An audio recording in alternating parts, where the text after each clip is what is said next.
The central bank's vault once contained 3.2 tons of gold. By morning, it was gone. ESA, an IMF representative, shrugged casually. "We moved it for safety reasons," he claimed. But in the corner, a so-called bank inspector was secretly filming everything. March 15, 2023 began like any normal day at the Central Bank of West African States in Ouagadougou.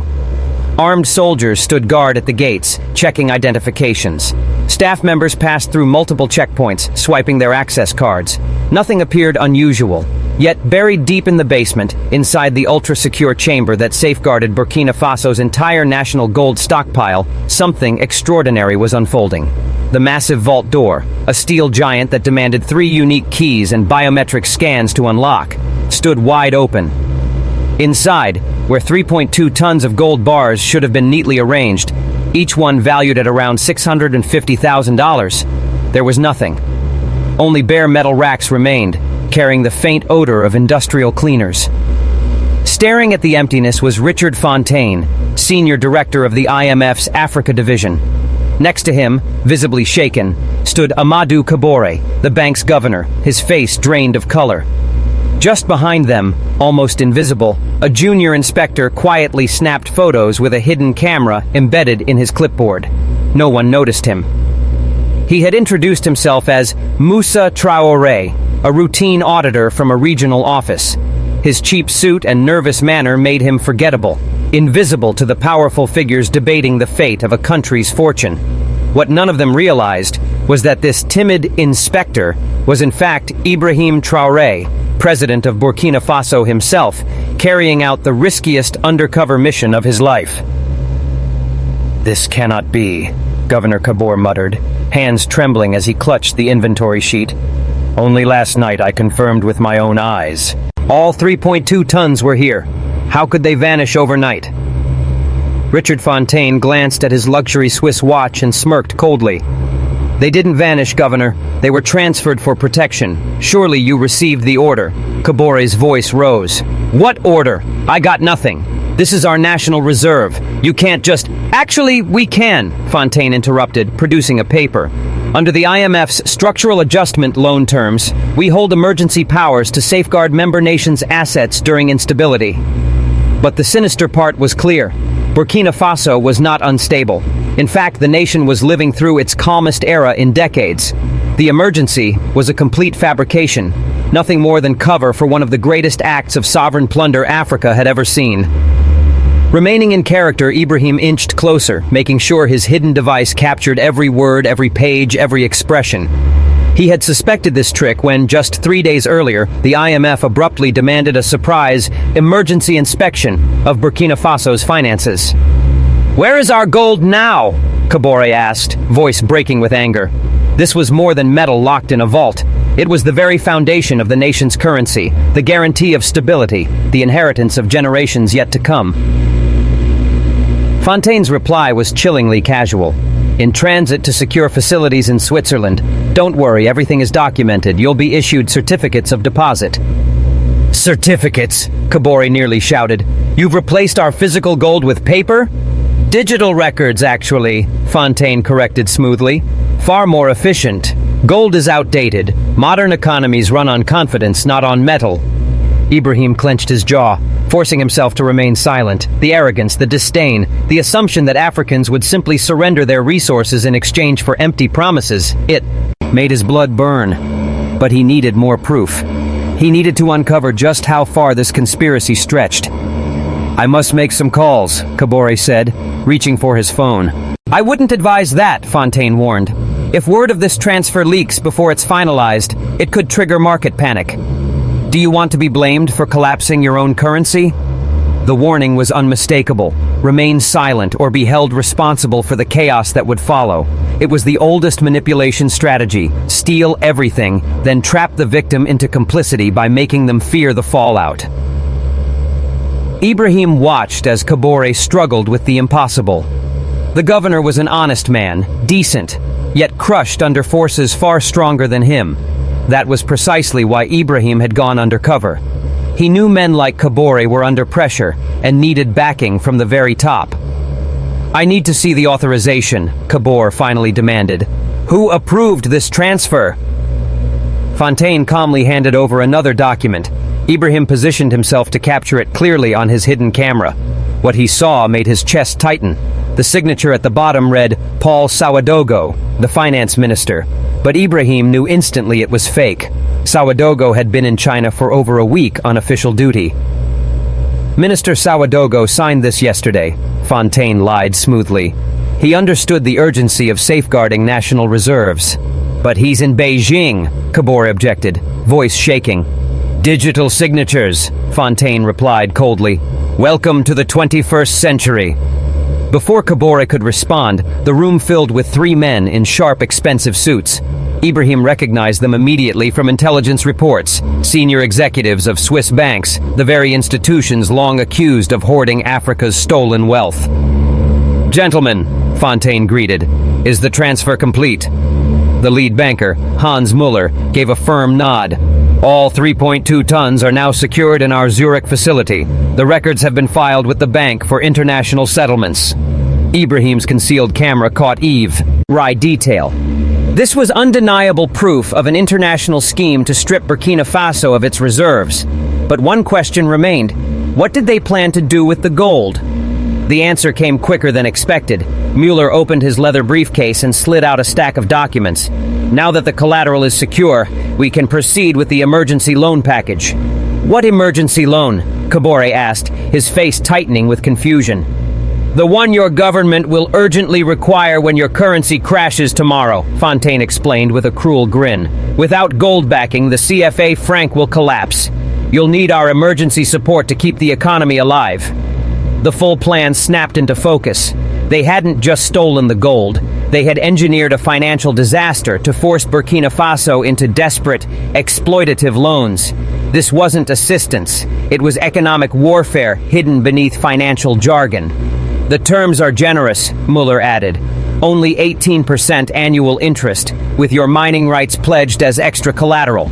And naturally, we'll expect some policy adjustments. Privatization of state firms, lifting of trade restrictions, standard structural reforms. Ibrahim's mind sharpened. They weren't just seizing gold, they were stripping sovereignty. The loan itself would become chains, binding Burkina Faso's economy for generations to come. Kabore shook his head in disbelief. This is monstrous! You engineered a crisis to trap us in debt slavery! Such dramatic words, Fontaine sneered. We're offering help in your time of need. Gratitude would be more appropriate. That was the moment Ibrahim decided he had heard enough. But instead of revealing his true identity right away, he continued to act his part flawlessly. Still posing as the jittery inspector, he clumsily toppled a pile of papers, pulling everyone's attention toward him. I'm so sorry, he sighed, stammered, exaggerating his anxiousness. I need to confirm something for my report. Was the gold transfer logged in the international registry? Fontaine shot him a look of disdain. Who are you? Moussa Traoré, junior inspector, sir. I'm only performing routine documentation, Ibrahim replied, still in character.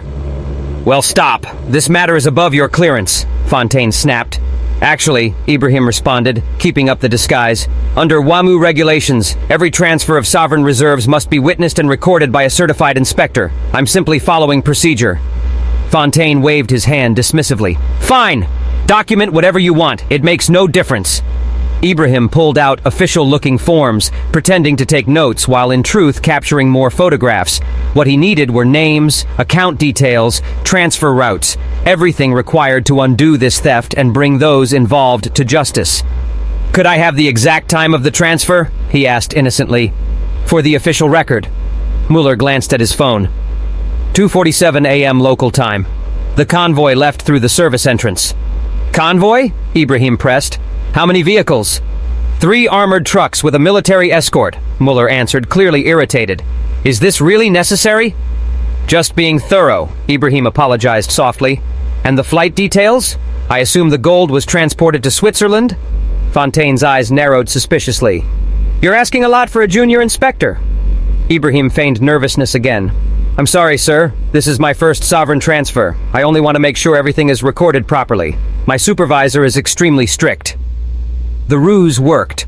To these powerful men, He was nothing more than another African bureaucrat, obsessed with forms and red tape, too naive to grasp the magnitude of the robbery unfolding before him. Over the course of the next hour, Ibrahim gathered vital intelligence through what seemed like harmless questions. He discovered that the gold had been flown out aboard a private jet owned by a shell course, operation registered in the Cayman Islands. The flight plan included a refueling stop in Paris before continuing to Zurich. The bullion now rested inside a Credit Suisse vault, but plans were already underway to move it again, to sell it on the international market, funneling the profits into IMF-controlled accounts. "What happens to the money once our gold is sold?" Kabor asked, his voice heavy with defeat. "It will be held in trust," Fontaine replied smoothly, "allocated toward repaying the emergency loans you're about to require." Quite efficient, really. We're solving your problems before they even arise. The cynicism was staggering. They were looting the gold, exploiting its disappearance to create a crisis, forcing loans upon the country, and then recycling the stolen gold to repay themselves, a flawless cycle of plunder. As the meeting drew to a close, Fontaine turned to Kabor. "Governor, I trust you recognize the sensitivity here. Any premature disclosure could be unfortunate for you personally. After all, we wouldn't want irregularities in your own accounts to become public knowledge." The threat was unmistakable. They had fabricated leverage to guarantee his silence.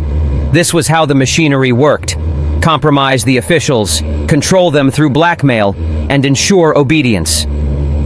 When the conspirators finally left, Ibrahim stepped toward Kabore privately. The governor sat slumped in his chair, appearing like a man who had just watched his nation bleed out before his eyes. "Governor," Ibrahim said quietly, dropping his timid act, "don't lose hope." Kabor stared at him with lifeless eyes. "What can anyone possibly do? They hold the gold, they hold the power, they hold everything." Ibrahim made his choice. He pulled out his true identification. "Not everything. They don't have the truth." Kabor's eyes widened in disbelief. "Mr. President, But how?" "I've been investigating IMF operations for months," Ibrahim explained calmly. "We knew something like this would happen. I had to see it myself, record every piece of it." "But the gold is already gone," Kabor protested. "Gold on the move is easier to track than gold locked in vaults," Ibrahim countered. "And now we have evidence of the entire plot. This isn't just theft. It's economic warfare." The counterstrike began instantly. Ibrahim switched on a secure communications device, linking him directly to his Minister of Defense. "Operation Sovereign Shield is active. The gold is on a flight to Zurich with a layover in Paris. I want that aircraft grounded when it lands." Within minutes, Burkina Faso's diplomatic network was engaged. The foreign minister alerted his French counterpart, warning that a plane carrying stolen sovereign assets was inbound to Paris. Under international law, France was obligated to seize it, but Ibrahim knew that diplomacy alone would not be enough. He needed the force of public outrage. Using footage from his hidden camera, his team assembled a media dossier exposing the conspiracy in full. Meanwhile, in the central bank's basement, Ibrahim revealed his identity to the gathered security forces. "Our nation's treasure has been stolen, but we will recover it. I want every file, every surveillance recording, every entry log from the past 72 hours. The head of security, Colonel Dio, a seasoned officer, snapped a salute. "Mr. President, I suspected foul play when they ordered us to stand down last night. They claimed it was a routine transfer, but routine transfers never occur at 2 a.m. "Tell me everything," Ibrahim demanded. The truth was worse than he feared. The IMF team had arrived carrying forged authorization papers and backed by an armed escort. Mercenaries hired from a private firm. They had drugged the night guard's coffee, shut down the surveillance systems, and used specialized machinery to haul 3.2 tons of bullion in under 3 hours. "They knew every detail," Colonel Dio reported grimly. "Every security measure, every weakness. Someone inside gave them full intelligence." The investigation soon identified the traitor, Deputy Governor Jacques Coeur. He had been promised a high-ranking post at the World Bank in return for his betrayal. Within the hour, he was arrested at the airport, attempting to flee to Switzerland with $2 million in cash. As news of the theft spread through the government, panic began to ripple. The finance minister, rushing back from China, called Ibrahim directly. Mr. President, if this becomes public, our currency will collapse. We'll face riots. On the contrary, Ibrahim replied firmly, when this becomes public, the world will finally see how the international financial system really operates. We will not conceal this, Michael. We will expose it completely. A press conference was scheduled for noon, but before stepping in front of the cameras, Ibrahim played one final card. He called French President Macron directly. President Macron, in about 1 hour, a plane carrying stolen Burkinabe gold will arrive at Charles de Gaulle Airport. You must choose, seize that plane and return our gold, or stand complicit in its theft. Macron's answer was cautious. President Traoré, these are grave accusations. The IMF functions under international law. I have recorded proof of the entire plot, Ibrahim declared, including IMF officials openly discussing how to deliberately destroy our currency. This is bigger than Burkina Faso. The question is whether France chooses to stand with Africa or with modern-day colonizers. The French president asked for time to examine the evidence. Ibrahim granted him 30 minutes, just before the global press broadcast. Meanwhile, the aircraft transporting the gold was ordered to divert toward London, steering clear of French airspace. But Ibrahim had foreseen this move. He had already reached out to the British government, the European Union, and even the United States, providing them all with the evidence of the theft. The plane was rapidly running out of safe places to land. At exactly noon, Ibrahim stepped before the world's media. Behind him loomed a giant screen, displaying the empty vault. The picture was stark, undeniable, unforgettable. Citizens of Burkina Faso, citizens of Africa, citizens of the world, he began. Last night, the totality of our national gold reserves, 3.2 tons, built over generations, was stolen not by criminals in masks, but by men in suits. Not with weapons, but with paperwork. Not in violation of law, but disguised beneath the mask of so-called international law. He then played the damning video, Fontaine's cold admission of the theft, Mueller's explanation of the predatory loan scheme, the entire conspiracy exposed. The room fell utterly silent, except for the incriminating voices of the conspirators themselves. They robbed us of our gold to collapse our currency. They broke our currency to trap us in debt. They forced us into debt to seize our economy. This is not assistance. It is aggression, not development, but destruction. Not partnership, but piracy. The global reaction was instant, explosive. Within minutes, #Return the Gold was trending worldwide. Clips of IMF officials casually plotting economic sabotage spread like wildfire. Crowds gathered in front of IMF headquarters in Washington in protest. The plane carrying the stolen bullion, now barred from landing anywhere in Europe for fear of seizure, was burning through fuel quickly. The pilot requested to land in Morocco. But Morocco, aware of the global outrage, refused. With no alternative, the jet was forced to return to Burkina Faso. Richard Fontaine, watching the press conference from his hotel room, scrambled to contain the fallout. He issued a statement claiming the gold transfer had been legal and necessary for security, but Ibrahim had prepared for this as well. Mr. Fontaine insists this was legal, Ibrahim told the press. Let us test that claim. He presented the falsified documents. This signature is forged. Minister Ouagadougou was in Beijing at the exact time it was supposedly signed. He displayed hotel records, flight logs, even a photograph of Ouagadougou attending a conference in China. They didn't just steal from us, Ibrahim continued. They falsified documents to do it. That is not legality under any law. That is pure crime. Sensing the disaster deepening, Swiss banks rushed to protect themselves. Credit Suisse released a statement claiming they had been misled into believing the transfer was legitimate and promised to cooperate with investigators. They immediately froze all accounts tied to the transaction.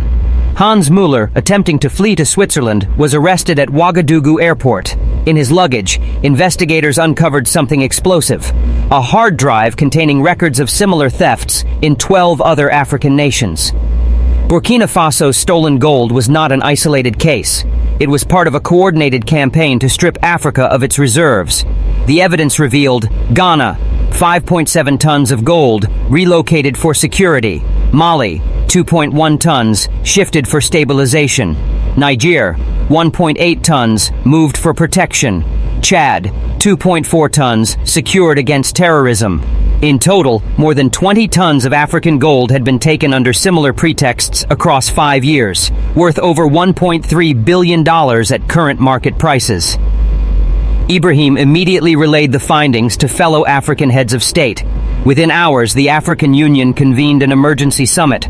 Heads of state who had long been assured their gold was safely safeguarded in European vaults now discovered the truth. It had already been sold, the profits funneled into shadowy financial schemes. The aircraft carrying Burkina Faso's gold finally touched down at Ouagadougou airport at 6 p.m., heavily surrounded by military units, the hired mercenaries, realizing they were trapped on African soil with no diplomatic shield, surrendered without resistance. Ibrahim himself oversaw the gold's return to the central bank. Every single bar was checked, weighed, and logged. The entire procedure was aired live, proving to the world that Burkina Faso had beaten the thieves. Yet Richard Fontaine had not conceded defeat. From his hotel room, he placed a menacing call to Ibrahim, unaware it was being recorded. "You've made a grave mistake, Traoré.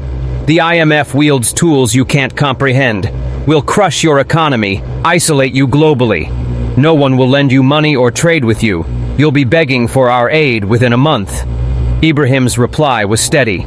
"Mr. Fontaine, you're assuming the old rules still govern, but the world is watching now. Every threat you utter, every move you attempt, will be seen as vengeance for exposing your crimes.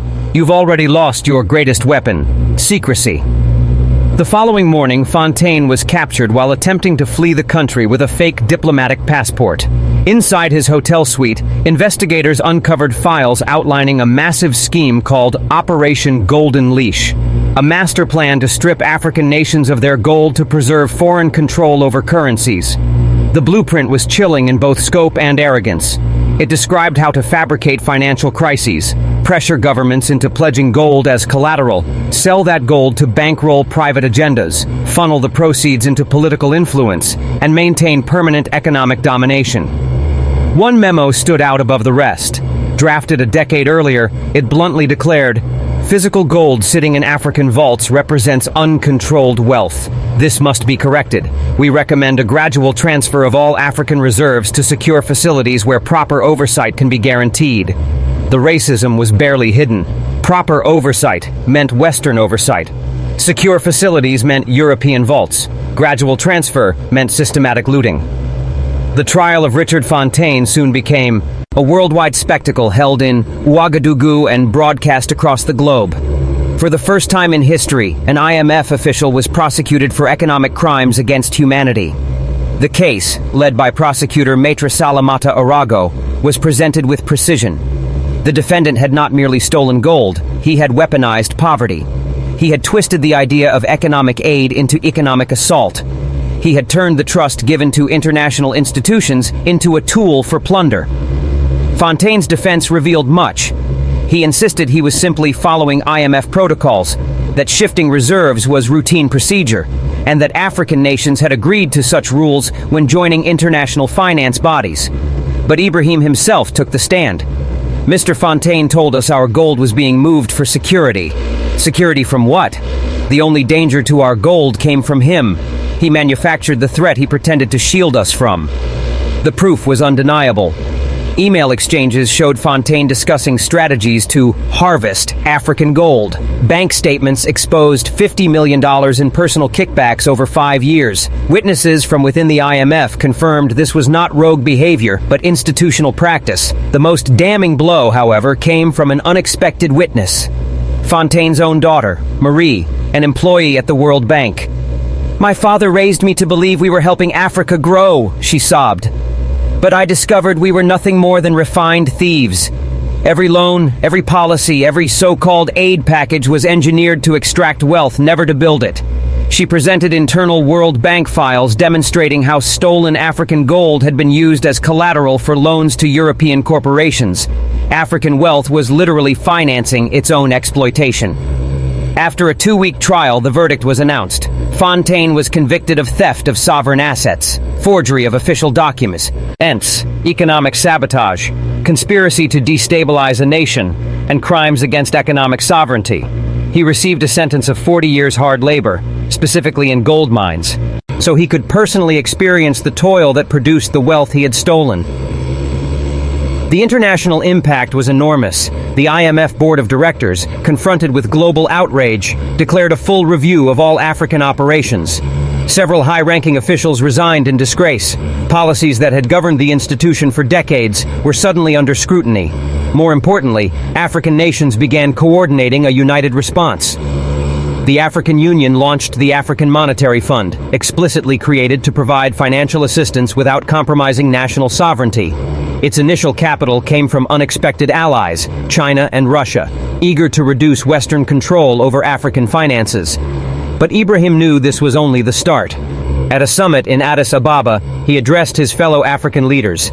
"They stole our gold, but we caught them. They tried to collapse our currencies, but we exposed them. They attempted to enslave us with debt, but we broke free. This is not the end of our struggle. It is the beginning of our liberation." The summit produced the Ouagadougou Declaration on Economic Sovereignty, signed by all 54 African nations. It stated clearly, all African gold reserves must remain on African soil. Any transfer of sovereign assets requires full public disclosure. International financial institutions must operate transparently. Forced loans under manufactured crises constitute acts of war. Economic sovereignty is non-negotiable. 6 months after the attempted theft, Burkina Faso's economy was stronger than ever. The exposure of the IMF plot had actually boosted international confidence. Nations seeking genuine partnership, not exploitation, increased investment. The currency, backed by physically present gold, remained stable. Ibrahim stood in the central bank vault, now reinforced with advanced security systems. The 3.2 tons of gold gleamed under the bright lights, but above the vault door, a new inscription had been added. "Here lies the wealth of the people, protected by the vigilance of the people, for the benefit of the people." Governor Kabora, cleared of any wrongdoing and retained in office, stood beside Ibrahim. "Mr. President, they'll try again. Different methods, different faces, but they will try." "Let them," Ibrahim replied. "We are prepared. We know their methods, their motivations, their weaknesses. Most importantly, the world is watching." A year later, Richard Fontaine gave a prison interview that shocked even his supporters. "We never saw Africans as equals," he confessed. "Every policy, every program, every partnership was built on the belief that we knew better, deserved more, and should control everything." The theft of gold was only the physical manifestation of a centuries-long plunder, the theft of dignity, sovereignty, and self-determination. When asked what changed his perspective, he said, 40 years of hard labor in a gold mine. Every day, I dig for gold I will never own, controlled by people I once thought inferior. The irony is undeniable. This is exactly what we did to them, only we wore suits while doing it." His confession became essential reading in international development programs. The myth of benevolent financial assistance could no longer survive when its own architects admitted it was designed for exploitation. The recovery of stolen gold from other African nations became a coordinated, continent-wide effort. Using the evidence extracted from Mueller's hard drive, investigators traced gold bars to vaults in Switzerland, London, and New York. Legal battles were intricate and prolonged, but global public pressure was relentless. One by one, the gold was returned. Ghana recovered 5.7 tons. Mali received 2.1 tons. Niger reclaimed 1.8 tons. Chad regained 2.4 tons. Each return was celebrated as a national triumph. More importantly, it set a historic precedent. Stolen sovereign assets would be reclaimed, no matter where they were hidden or how long ago they had been taken. Swiss banks, confronted with the threat of reputational ruin, agreed to a full audit of all African gold held in their vaults. The findings were astonishing. Over 100 tons of gold with questionable provenance, much of it linked to colonial-era theft or modern financial manipulation. 5 years after the attempted heist, the transformation was complete. The IMF had been forced to undergo fundamental reforms or risk losing all credibility in Africa. New leadership, including several African economists, implemented policies that genuinely promoted development instead of dependency. The African Monetary Fund emerged as a credible alternative, offering loans at fair rates without imposing sovereignty-eroding conditions. Its success inspired similar regional funds in Asia and Latin America. The monopoly of Western-controlled international finance was broken. Ibrahim was invited to address the United Nations. Standing before the General Assembly, he declared, "5 years ago, they attempted to steal our gold in the dead of night. They assumed we were asleep. They assumed we were weak. They assumed we were foolish. They were wrong on every count. We caught them, exposed them, and defeated them. Not with armies, but with truth. Not with violence, but with vigilance. Not with isolation, but with solidarity." He held aloft a gold bar from Burkina Faso's reserves. This gold was mined by African hands, from African soil, for African benefit. Anyone who attempts to steal it steals from all humanity. Economic justice is not solely an African issue, it is a human issue. The attempted central bank heist left a legacy far beyond gold and banking. It reshaped Africa's engagement with international financial institutions. Agreements would no longer be signed in secret. Conditions would no longer be accepted without scrutiny. Sovereignty would no longer be traded for loans. In business schools across the globe, the episode became known as the heist that failed, a case study in how institutional arrogance and racial assumptions led to the exposure and collapse of a decades-long system. Young African economists, inspired by this successful resistance, developed new models of development finance that preserved national sovereignty. They called it development with dignity, proving that economic growth and political independence were not mutually exclusive. 10 years later, Ibrahim returned to the central bank vault for a ceremonial event. The gold was still there, but it had been joined by additional wealth. Gold returned from colonial-era theft, gold recovered from corrupt officials, and gold mined and refined entirely in Burkina Faso. The vault now contained 10.3 tons, more than triple the 3.2 tons the IMF had attempted to steal. Each bar was engraved with its origin, some marked as returned from Swiss banks, others recovered from corruption, and the newest mined with dignity. Standing before the assembled crowd, Ibrahim reflected on the journey. They tried to steal 3.2 tons of gold. Instead, they taught us to protect 10.3 tons. They tried to crash our currency. Instead, they taught us monetary sovereignty. They tried to enslave us with debt. Instead, they taught us economic independence. Sometimes the greatest gift an adversary can offer is the revelation of their true nature. The final chapter of this saga emerged from an unexpected source. The IMF, now under new leadership and facing the risk of irrelevance in Africa, approached the African Union with a proposal, a genuine partnership founded on equality, transparency, and mutual benefit.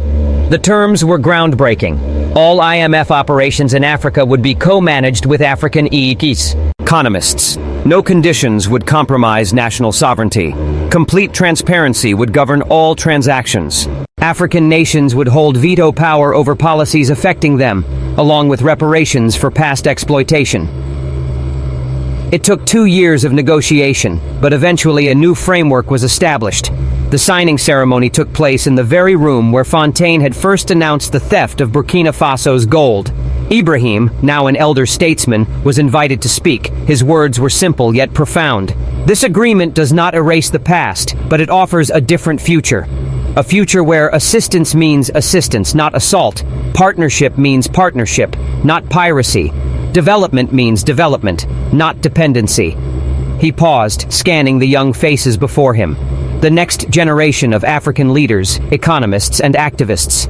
Remember, this agreement exists only because we caught them stealing our gold. Vigilance created this opportunity. Vigilance must preserve it. The moment we stop watching, they will attempt theft again, not because they are inherently evil, but because power unchecked always corrupts.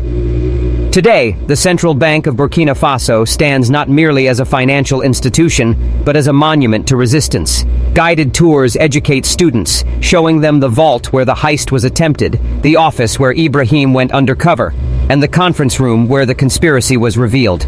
The empty shelves left behind by Fontaine remain untouched, preserved as a stark reminder of what was nearly lost. Nearby, fully stocked shelves gleam with recovered gold, a testament to what was protected.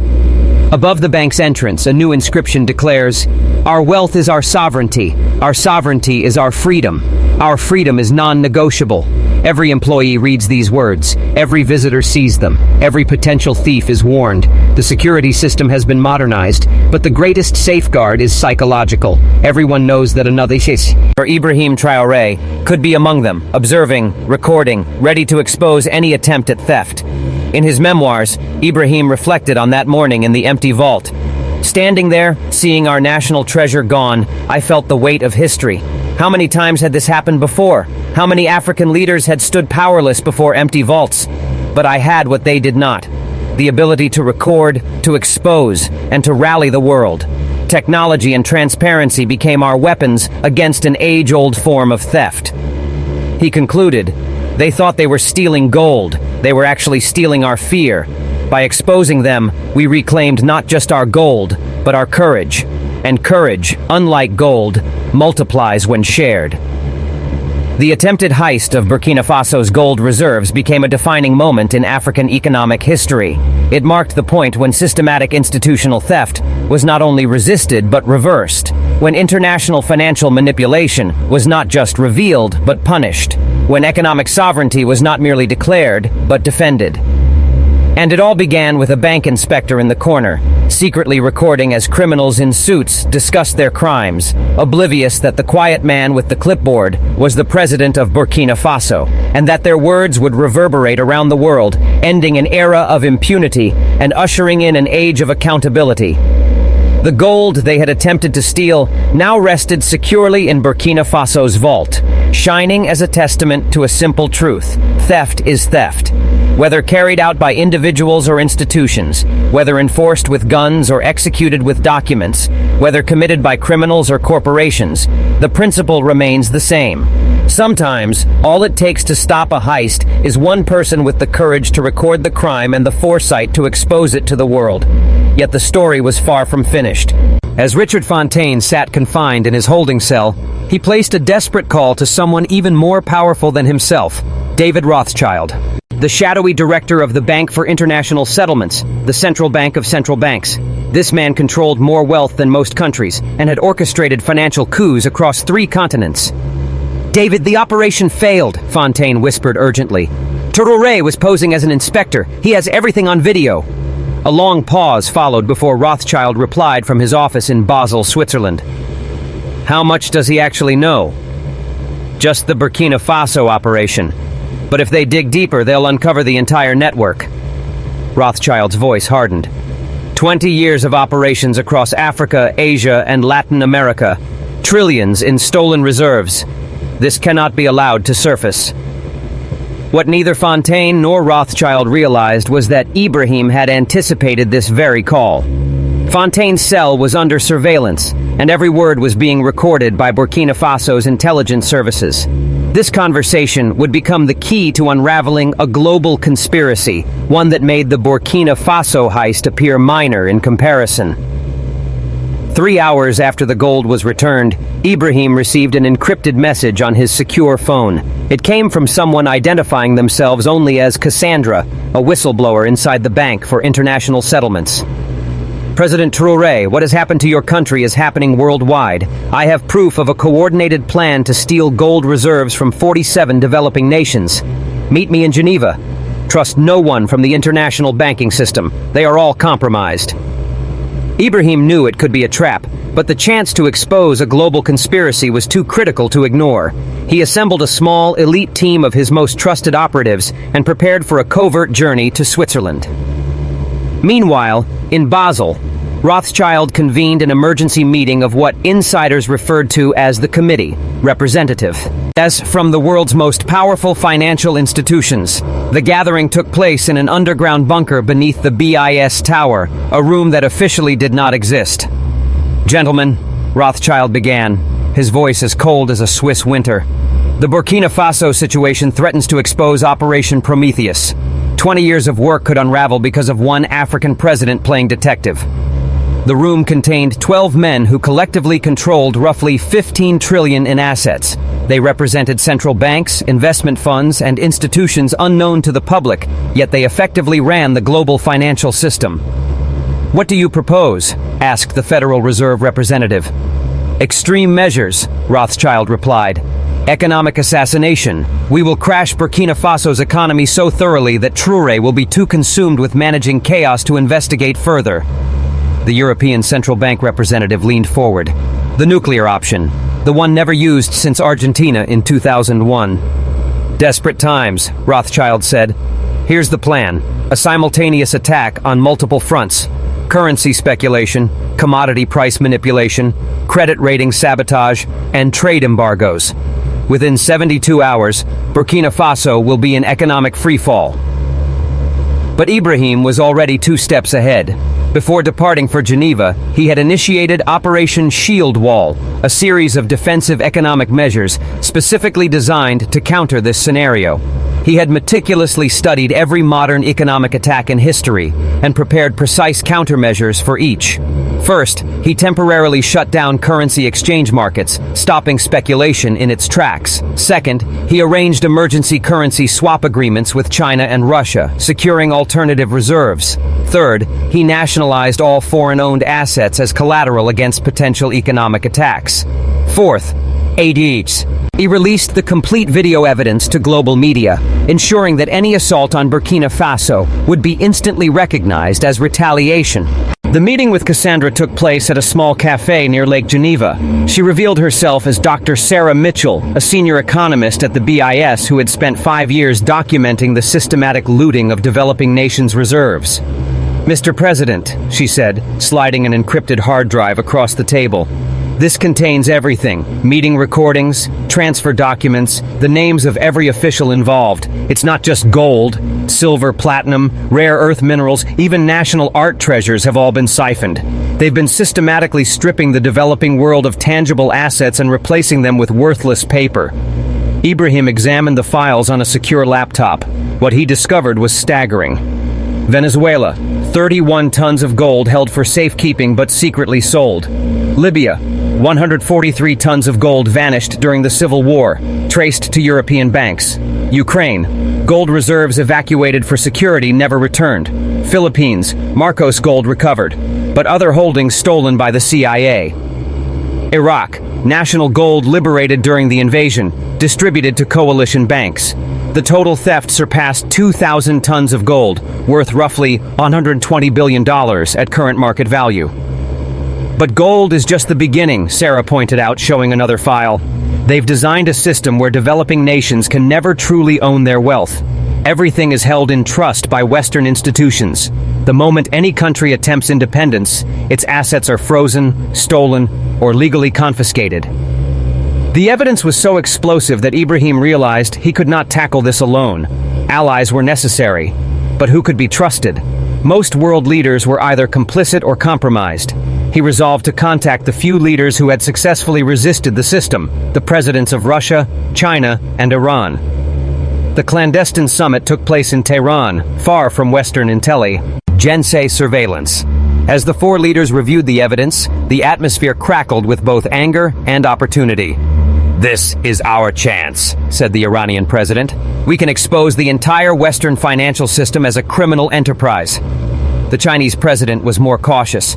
"Exposure alone is insufficient. They control the media narrative. We must simultaneously build an alternative system." Putin smiled coldly. "I suggest we do both. Reveal their crimes while launching a new gold-backed international reserve currency. Let the world decide between thieves and a transparent alternative."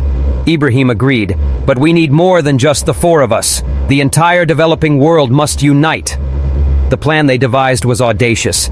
They would simultaneously release all evidence of gold theft to the global media, announce a new international reserve currency backed by physical gold, offer every developing nation membership in an alternative financial system, and demand the return of all stolen gold within 30 days, or face a coordinated default on Western debt.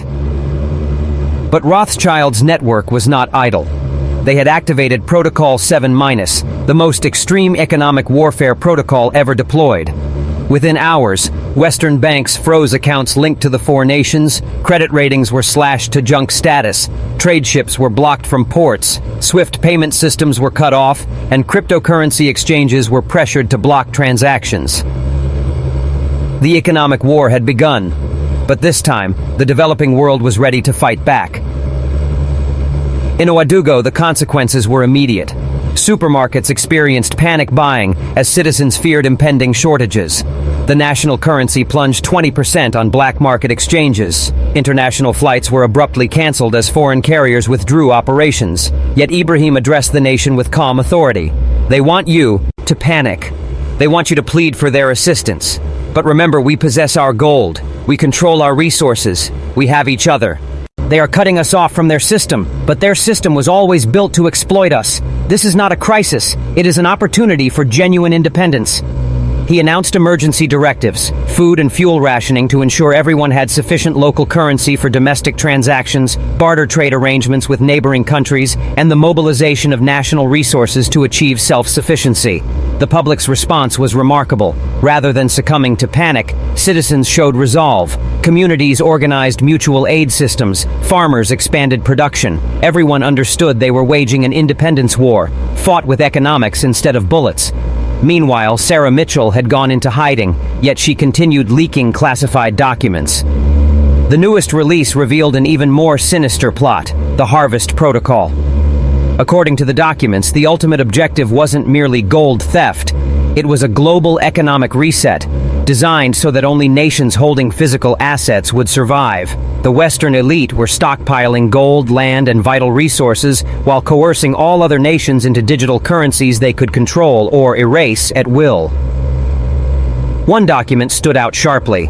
Authored by Rothschild himself, it read, "By 2030, we must control all physical gold reserves. When the digital currency system collapses, as we will ensure, it will be only physical assets that retain value.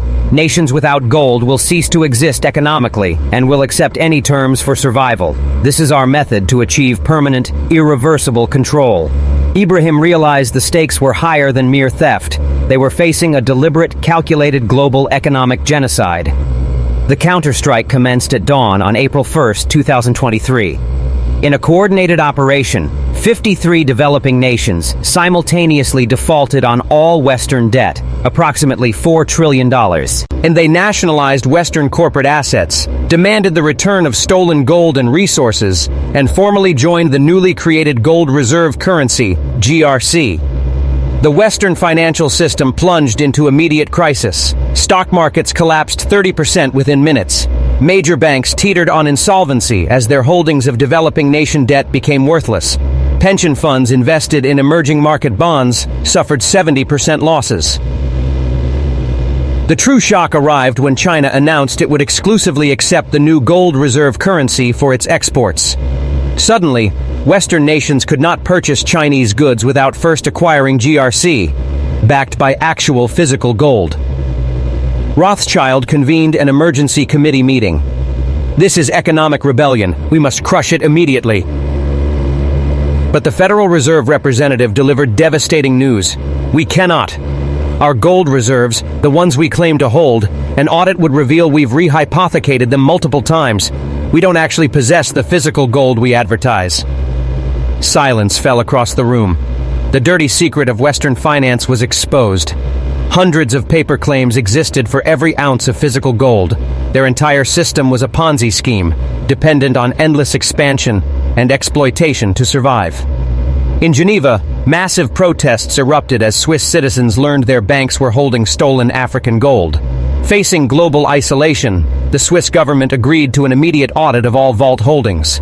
The results were catastrophic. Of the 8,000 tons of gold allegedly stored in Swiss vaults, 3,000 tons belonged to nations that no longer existed: USSR, Yugoslavia, and others.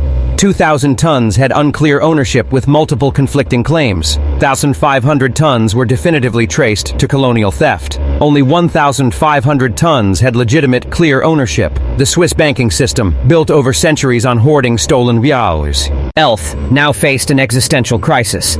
Several major banks collapsed within days as depositors demanded their gold that existed only on paper.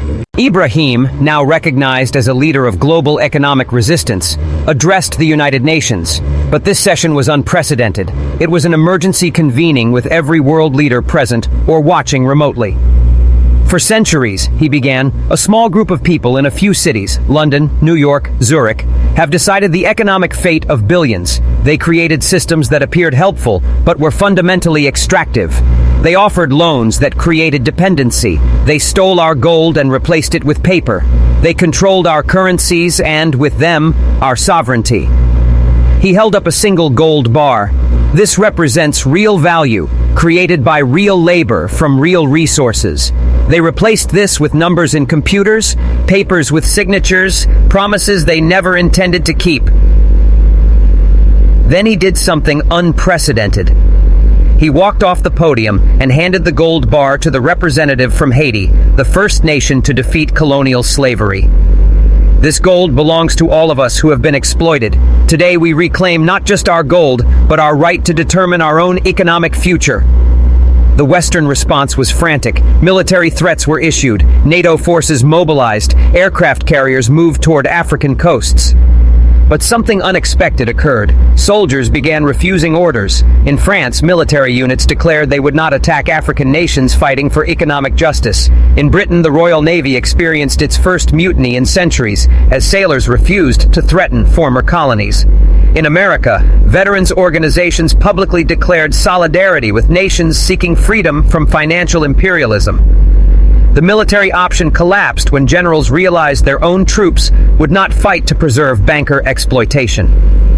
Rothschild, watching his empire crumble, made a last desperate attempt. He appeared on international television, a move he had indeed never taken in 40 years of shadow operations. The global financial system is collapsing, he announced. If developing nations do not return to the established order, worldwide depression will result. Billions will suffer. This is economic terrorism. Ibrahim responded within hours via a live broadcast. Mr. Rothschild claims billions will suffer if we do not submit to continued exploitation. But billions are already suffering under the current system. 1 billion go hungry while food rots in warehouses because they cannot afford it. 2 billion lack clean water while it is bottled and sold for profit. 3 billion live in poverty, laboring to extract resources that enrich a few thousand. The system is already broken. We are not breaking it. We are replacing it. The evidence provided by Sarah Mitchell continued to shock the world. The latest revelations showed that every major economic crisis of the past 50 years had been deliberately engineered. The 1997 Asian financial crisis was triggered to allow Western powers to purchase Asian assets at 10% of their value. The 2008 global financial collapse was designed to consolidate banking power and eliminate competition. The 2020 pandemic economic crash was used to transfer $5 trillion from public to private hands. Every African debt crisis was manufactured to maintain permanent dependency. One document outlined the Zimbabwe model: deliberately hyperinflate a nation's currency to force dollarization, ensuring permanent loss of monetary sovereignty. Another described the Greece treatment: load a nation with unpayable debt, then seize all national assets as collateral. 6 months into the economic war, the outcomes were mixed, yet steadily leaning toward the resistance. Western economies, cut off from cheap resources and labor, suffered inflation exceeding 50%. Store shelves emptied as global supply chains, long dependent on developing nation resources, fractured. Yet, developing nations, compelled into self-reliance, discovered capabilities they had never realized. Burkina Faso, instead of importing food, achieved agricultural self-sufficiency within 6 months. Nigeria, banned from selling oil to the West, developed its own refining capacity. Kenya, cut off from Western technology, created its own innovations. The South-South cooperation that emerged was unprecedented. Brazilian agricultural technology flowed to Africa. African minerals powered Asian factories. Asian manufactured goods supplied Latin America. A parallel global economy emerged, excluding the former colonial powers. Ibrahim toured these emerging economies, witnessing transformation everywhere. In Ghana, a new gold refinery produced coins for the gold reserve currency. In Ethiopia, technology hubs developed alternatives to Western software. In Vietnam, factories that once produced for Western brands now supplied the developing world. This was exactly what they had feared most. Ibrahim told a gathering of economic ministers, "We will realize we don't need them. They need our resources, our labor, our markets, but we don't need their exploitation." The breaking point came on October 15, 2023. The London Metal Exchange, unable to deliver physical gold it had sold multiple times, declared force majeure. Within hours, the COMEX in New York followed suit. Paper gold markets, which had suppressed prices for decades through infinite synthetic supply, collapsed. The real price of gold, determined solely by physical markets, shocked everyone. $15,000 per ounce, 10 times the manipulated paper price. Suddenly, developing nations holding physical gold were unimaginably wealthy. Burkina Faso's 3.2 tons, worth $1.5 billion at old prices, now equaled $15 billion at real value. The wealth transfer from paper holders to physical holders exceeded $50 trillion globally. Rothschild's Bank for International Settlements, holding Primarch rates, daily paper claims on rehypothecated gold, became technically insolvent overnight. The institution that had orchestrated theft for decades collapsed under the weight of its own fraud. The trials that followed dwarfed even Nuremberg. The International Economic Crimes Tribunal, established in Johannesburg, began prosecuting financial crimes against humanity. Richard Fontaine, testifying in exchange for leniency, exposed the entire structure of global financial exploitation. His testimony, broadcast live, educated billions about how they had been systematically robbed for generations. "We created money from nothing," he testified, lending it at interest. "When nations could not repay, we seized their resources, conquest through accounting rather than armies." The prosecutor asked, "Did you know this caused suffering?" Fontaine's response chilled the courtroom. "We knew. We tracked death rates, suicide statistics, starvation numbers. They were merely data points in our models, acceptable casualties in economic warfare." David Rothschild, arrested in Switzerland and extradited to South Africa, faced charges including economic genocide, deliberate impoverishment causing death, sovereign theft, stealing national reserves, financial terrorism, intentional economic collapse, crimes against economic humanity, and systematic exploitation of billions. His trial revealed the master plan, a document outlining the reduction of the developing world to permanent servitude through financial mechanisms. The plan's evil was so profound that several jury members required counseling after reading it. 1 year after the Burkina Faso gold heist, the world had transformed beyond recognition. The old financial order had not merely collapsed, it had been permanently dismantled. Wealth extraction from poor nations to rich nations had finally been reversed.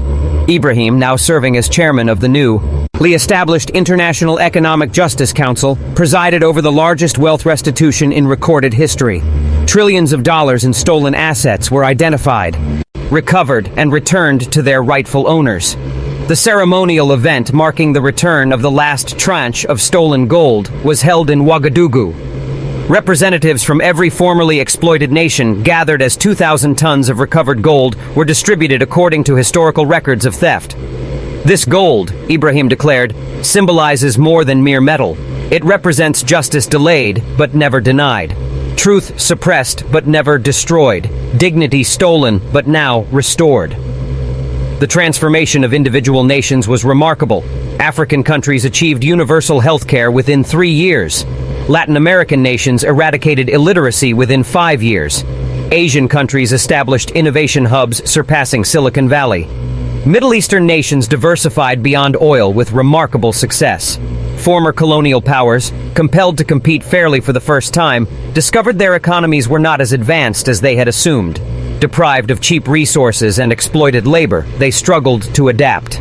Some responded by forming genuine partnerships with developing nations on equal terms. Others descended into irrelevance, their centuries of ill-gotten wealth exhausted, their populations experiencing poverty as the nations they once dominated had endured. 5 years after the attempted heist, Ibrahim stood once again in the central bank vault. But now it contained more than gold. It also housed the archives of the economic revolution. Every document, every recording, every piece of evidence that had exposed and dismantled the old system. "We keep these records," he told visiting students, "not out of hatred, but as a warning. Every generation must understand how exploitation works, how it disguises itself, and how it corrupts both the exploiter and the exploited." One student asked, "Could it happen again?" Ibrahim's response became the guiding motto of the new economic order.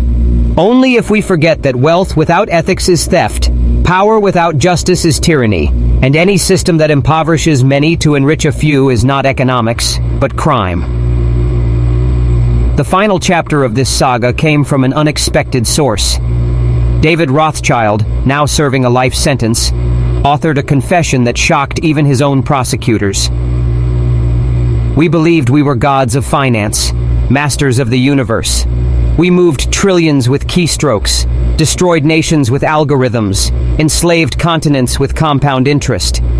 But in truth, we were parasites producing nothing, creating nothing, only extracting and consuming. The developing world did not need us. We needed them. When they realized this and acted, our entire house of cards collapsed. We confused complexity with intelligence, theft with business, exploitation with economics. History will remember us as the greatest thieves who ever lived, but also the most pathetic. We stole so much that we destroyed the very system that enabled our theft. His confession became mandatory reading in economics programs worldwide. A cautionary tale illustrating how greed becomes systemic, how crime becomes policy, and how theft becomes theory. Today, the Central Bank of Burkina Faso stands not merely as a financial institution, but as a monument to economic liberation.